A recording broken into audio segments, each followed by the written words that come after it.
नमस्कार, आप सभी का स्वागत डीडी न्यूज पर। मैं हूं मुकुल शर्मा। इस वक्त की अहम और बड़ी खबरें आपको बताएंगे, लेकिन आइए उससे पहले नजर डाल लेते हैं हेडलाइंस पर।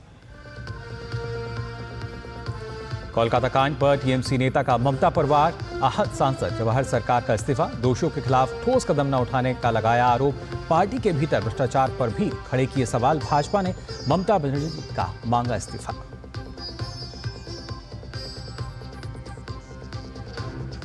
दुनिया की जन्नत जम्मू कश्मीर में जमहूरियत का जश्न, राजनाथ सिंह की रामबन और बनिहाल में चुनावी जनसभा, कहा भाजपा के रहते अनुच्छेद 370 की वापसी असंभव, पीओके के लोगों को अपना नागरिक मानता है भारत। एनसी कांग्रेस समेत दूसरे दलों का भी प्रचार हुआ तेज।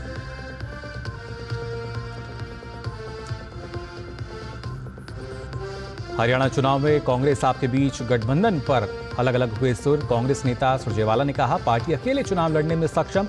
आप नेता राघव चड्ढा ने गठबंधन की जताई उम्मीद। भाजपा का कटाक्ष, कहा हार देख गठबंधन के फेर में पड़ी कांग्रेस।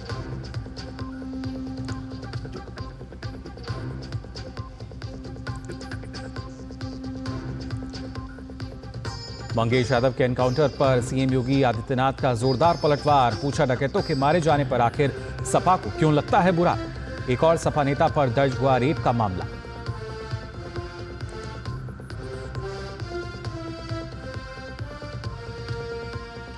लखनऊ इमारत हादसे के घायलों से मुख्यमंत्री योगी आदित्यनाथ ने की मुलाकात। इमारत के मालिक पर एफआईआर दर्ज। राष्ट्रपति और प्रधानमंत्री ने घटना पर जताया गहरा दुख, मुआवजे की घोषणा।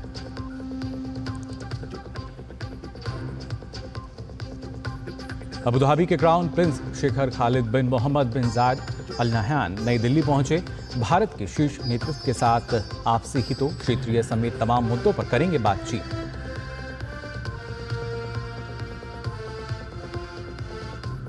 उपराष्ट्रपति जगदीप धनखड़ ने राष्ट्रीय शिक्षा नीति को बताया बड़ा परिवर्तनकारी कदम, कहा युवाओं को देती है अपनी प्रतिभा प्रदर्शन का पूरा अवसर। अंतर्राष्ट्रीय साक्षरता दिवस के मौके पर आयोजित कार्यक्रम को किया संबोधित। भारत ने पैरालंपिक में किया अब तक का अपना सर्वश्रेष्ठ प्रदर्शन। पेरिस में 7 स्वर्ण, 9 रजत और 13 कांस्य पदक सहित कुल 29 पदक जीतकर हासिल किया 18वां स्थान।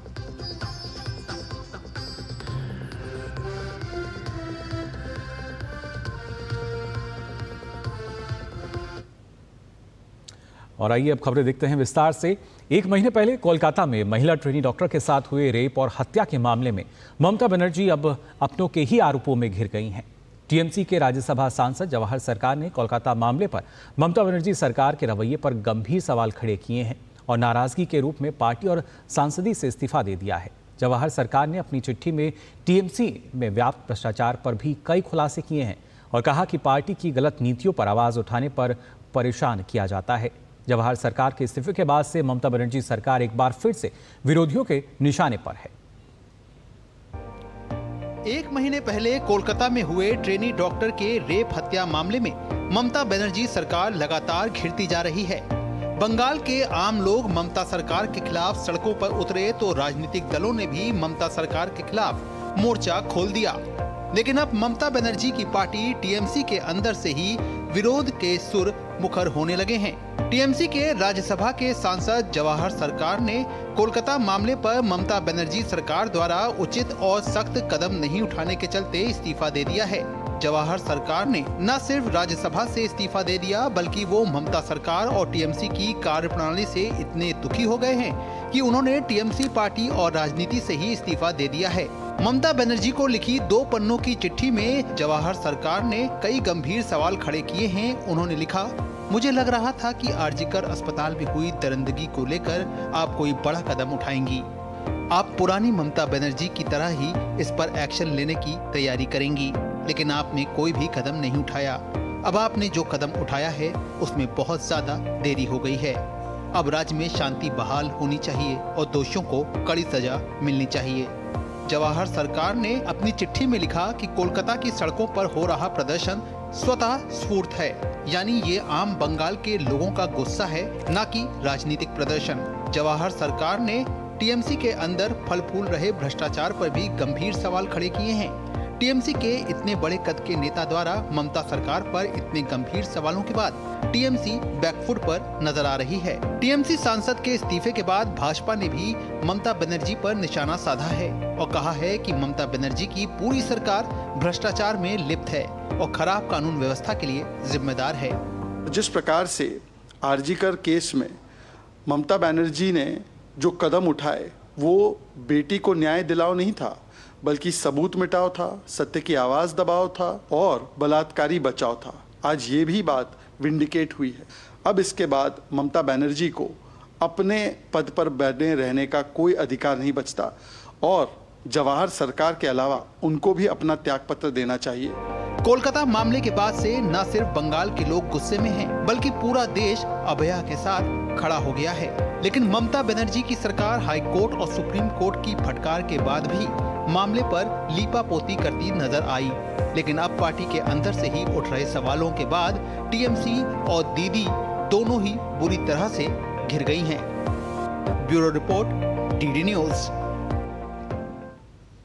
तो कहीं ना कहीं इस मामले में चौतरफा घिरती नजर आ रही हैं पश्चिम बंगाल की मुख्यमंत्री ममता बनर्जी। वहीं कोलकाता के आरजीकर मेडिकल कॉलेज में रेजिडेंट डॉक्टर से दुष्कर्म और हत्या के मामले को लेकर लोगों का गुस्सा थमने का नाम नहीं ले रहा है।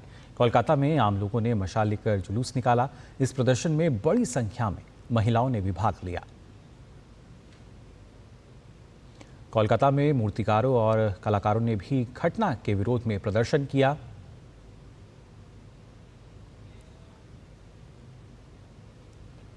और साथ ही कोलकाता में रिक्शा खींचने वाले लोगों ने भी प्रदर्शन किया। वहीं घटना के विरोध में भारतीय जनता पार्टी के कार्यकर्ताओं ने भी धरना प्रदर्शन किया। इस विरोध प्रदर्शन में केंद्रीय मंत्री और भाजपा नेता शांतनु ठाकुर भी शामिल हुए। और आइए बात करते हैं आगामी विधानसभा चुनाव को लेकर, यानी बात जनादेश की।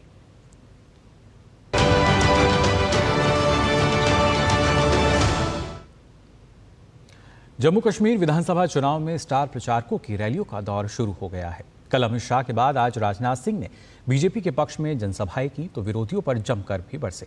राजनाथ सिंह ने कांग्रेस, एनसी और पीडीपी पर उनके देश विरोधी नीतियों पर सवाल खड़े किए।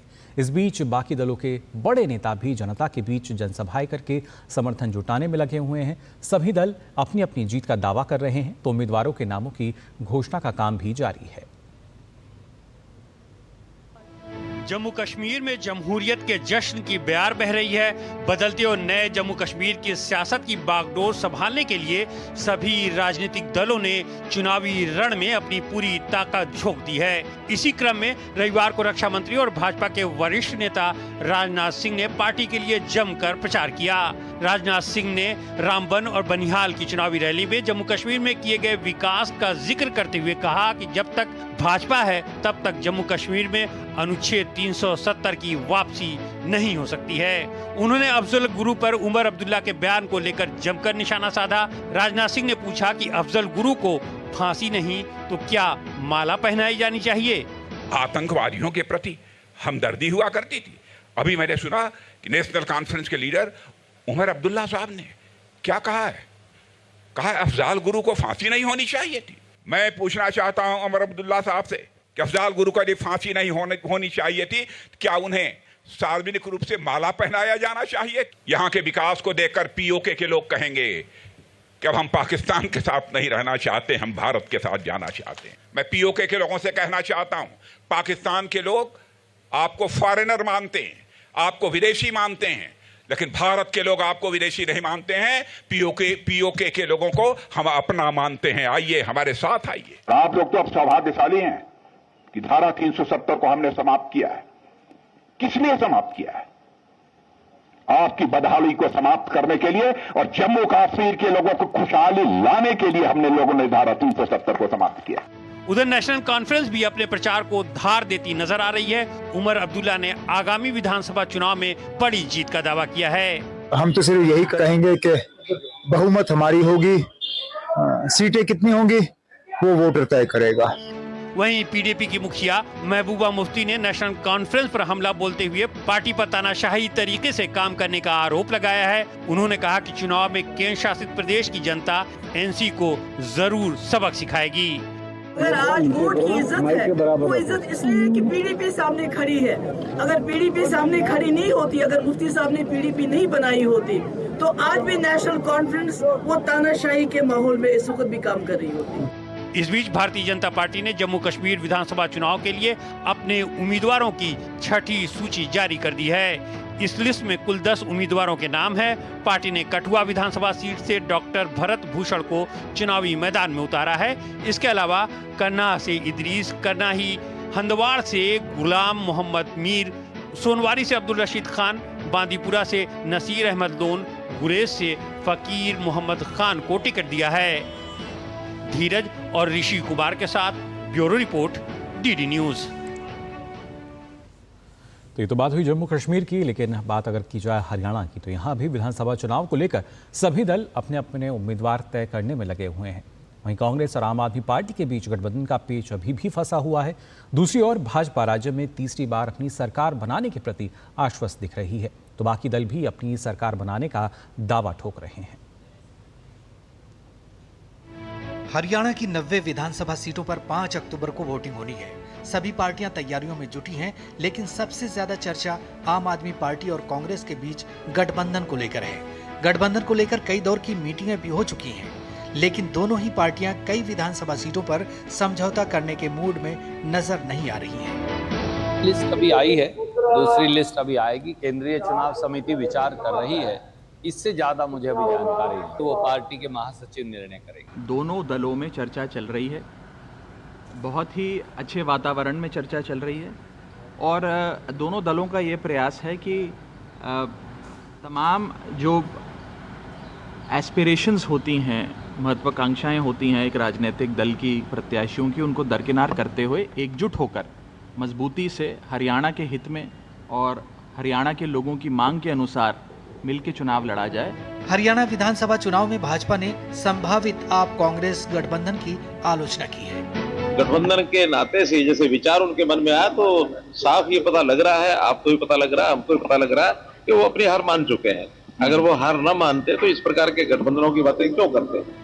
इस बीच हरियाणा विधानसभा के स्पीकर ज्ञानचंद गुप्ता ने केंद्रीय राज्य मंत्री जतिन प्रसाद के साथ पंचकुला में बीजेपी के नए दफ्तर का उद्घाटन करते हुए आम आदमी पार्टी और कांग्रेस पर कटाक्ष किया। जिस प्रकार से पूरे हरियाणा प्रदेश के अंदर एक हवा चल रही है भारतीय जनता पार्टी के पक्ष में, क्योंकि जो कांग्रेस कहती थी हमारे पास 3000 एप्लीकेशंस आई हैं टिकटों के लिए, आज वो आम आदमी पार्टी से गठबंधन करने के लिए मजबूर क्यों है? आज वो जो समाजवादी पार्टी से गठबंधन करने के लिए मजबूर क्यों है? मैं समझता हूं कि कांग्रेस ने अपनी हार मान चुकी है। इस बीच राज्य में चुनाव प्रचार भी जोरों पर है। हरियाणा के पूर्व मुख्यमंत्री और केंद्रीय मंत्री मनोहर लाल ने करनाल की पूर्व मेयर रेणु बाला गुप्ता से मुलाकात की और राज्य में तीसरी बार भाजपा की सरकार बनने का दावा किया। वहीं कांग्रेस उम्मीदवार रेसलर विनेश फोगाट ने जुलाना में अपना चुनाव प्रचार शुरू किया। Bureau report, DD news. और आइए जनादेश की खबरों के बाद आगे बढ़ते हैं। बात अगर की जाए उत्तर प्रदेश की, तो यहाँ अपराध में भी अब जातिवाद की राजनीति की एंट्री नजर आती है। डकैती के आरोपी का यूपी पुलिस द्वारा एनकाउंटर किए जाने पर सपा प्रमुख अखिलेश यादव ने इस पर सवाल खड़े कर दिए हैं और कहा कि जाति देखकर यूपी में एनकाउंटर हो रहा है। इस मामले पर यूपी के सीएम योगी आदित्यनाथ ने आज अखिलेश पर जोरदार हमला बोला और सपा के आपराधिकार मानसिकता पर सवाल खड़े किए।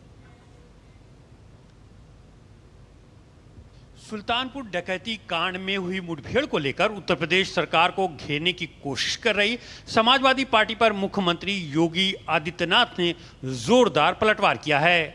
अंबेडकर नगर में योगी आदित्यनाथ ने समाजवादी पार्टी पर जमकर निशाना साधा। उन्होंने कहा कि मुठभेड़ में डकैत मारा तो सपा को बुरा लग रहा है। अपराधी की कोई जाति नहीं होती है, उन्हें इस पर तकलीफ नहीं होनी चाहिए। योगी ने सपा प्रमुख का नाम लिए बिना कहा कि सत्ता विरासत में मिल सकती है, लेकिन बुद्धि नहीं। आपसी मुठभेड़ में डकैत मारा जा रहा है तो समाजवादी पार्टी को बुरा लग रहा है। कह रहे साहब ये नहीं होना चाहिए था, तो क्या होना चाहिए था? पूछना चाहिए।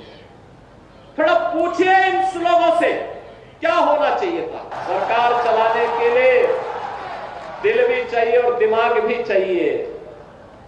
सत्ता वरासत में मिल सकती है, बुद्धि वरासत में नहीं मिलती है। योगी आदित्यनाथ यही नहीं रुके, उन्होंने सपा पर सत्ता में लौटने के लिए षड्यंत्र रचने का भी आरोप लगाया। सीएम योगी ने कहा कि सपा के कार्यकाल में माफियाओं की जिले जिले में समांतर सरकार चलती थी। सपा की सरकार में पुलिस भागती थी और गुंडे माफिया दौड़ाते थे। आज उल्टा हो गया है, माफिया भाग रहा है, पुलिस दौड़ा रही है।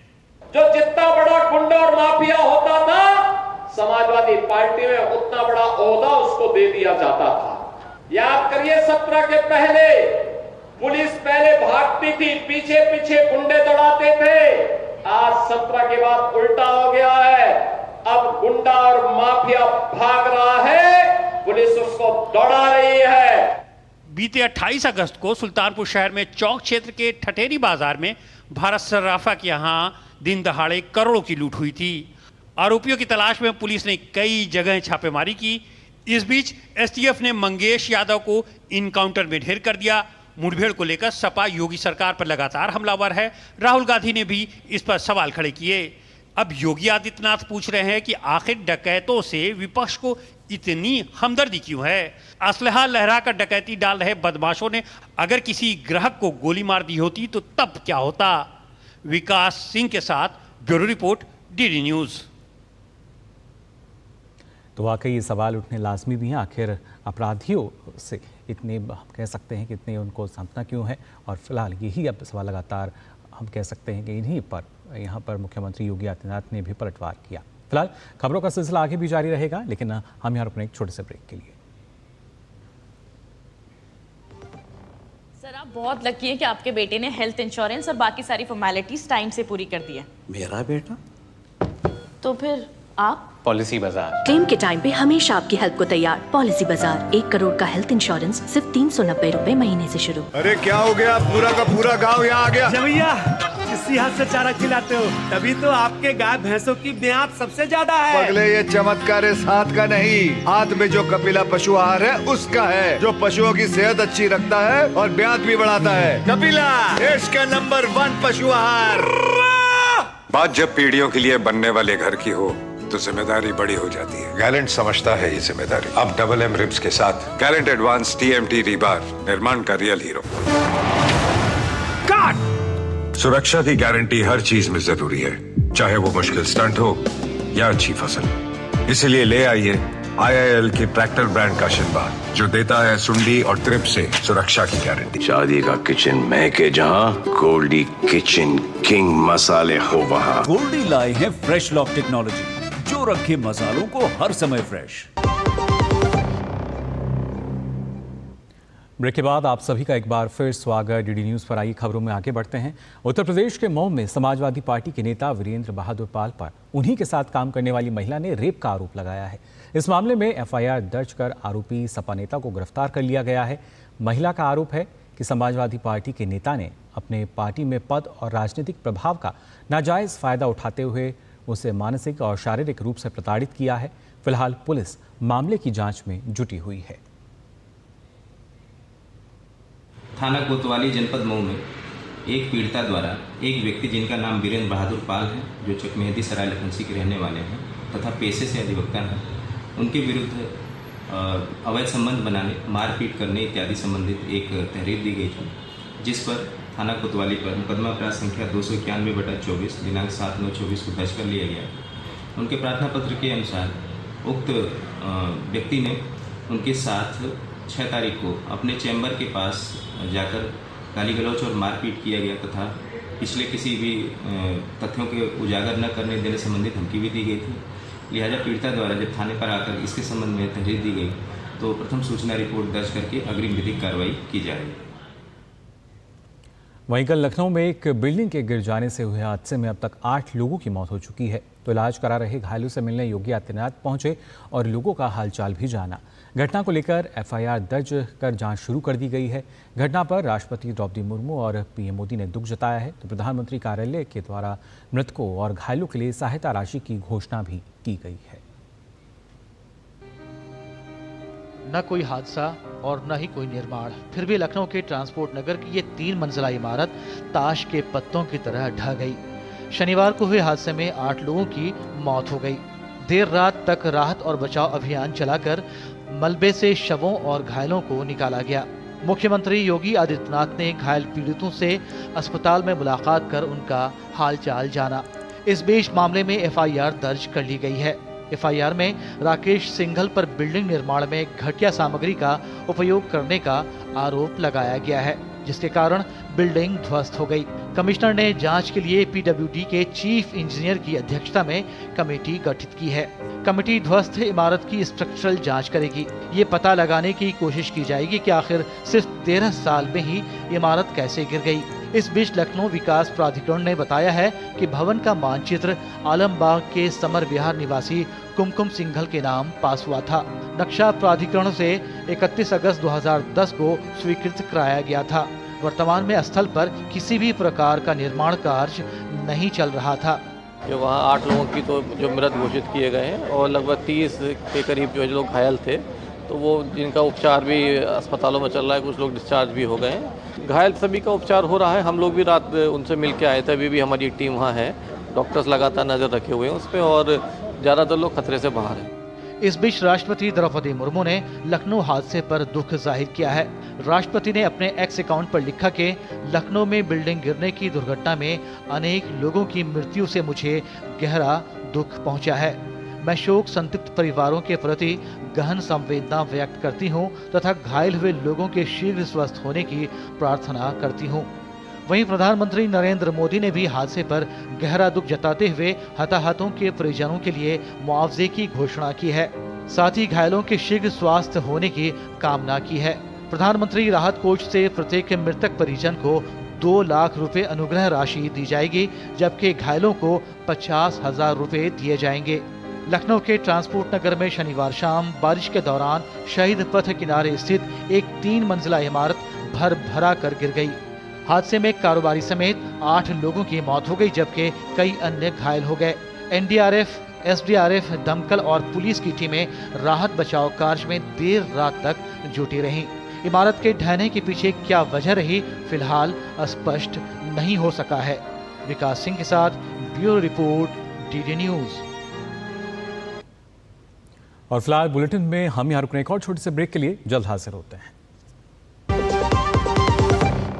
एक ऐसा तबका जो रिटायरमेंट के बारे में आज भी बिल्कुल नहीं सोचता, वो है औरतें। औरतें कमा के भी वनरेबल हैं। सो एनपीएस एक इक्वालिटी ला रहा है। हम सब एक बराबर प्लेटफॉर्म पे हैं। अपने बेहतर कल को सुनिश्चित करने के लिए एनपीएस जरूरी है।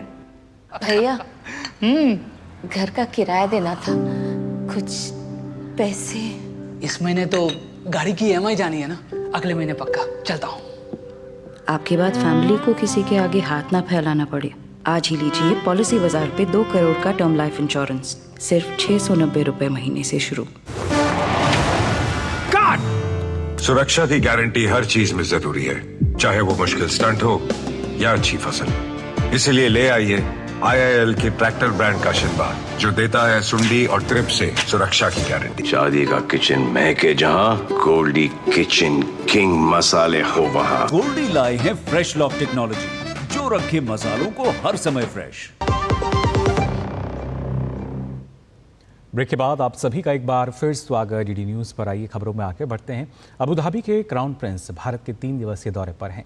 हवाई अड्डे पर उनका गर्मजोशी के साथ स्वागत हुआ।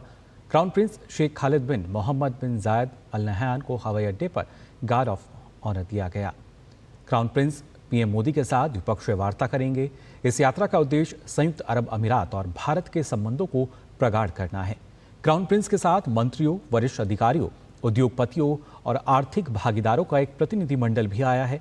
क्राउन प्रिंस खालिद आर्थिक सहयोग बढ़ाने के लिए भारत में वरिष्ठ अधिकारियों के साथ भी बैठक करेंगे। वे कई ऐसे कार्यक्रमों में भाग लेंगे जिनमें विभिन्न क्षेत्रों में अमीरात और भारत के मजबूत आर्थिक और सांस्कृतिक संबंधों को दर्शाया जाएगा।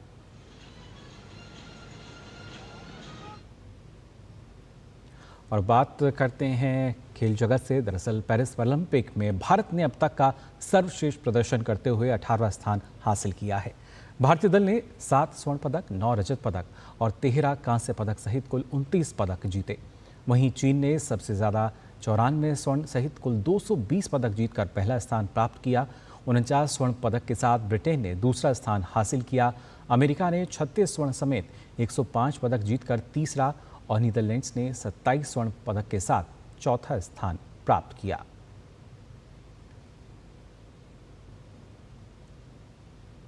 तो फिलहाल के लिए इस बुलेटिन में बस इतना ही, लेकिन देश और दुनिया की तमाम खबरों के लिए आप देखते रहिए डीडी न्यूज़। फिलहाल मुझे दीजिए अनुमति। नमस्कार।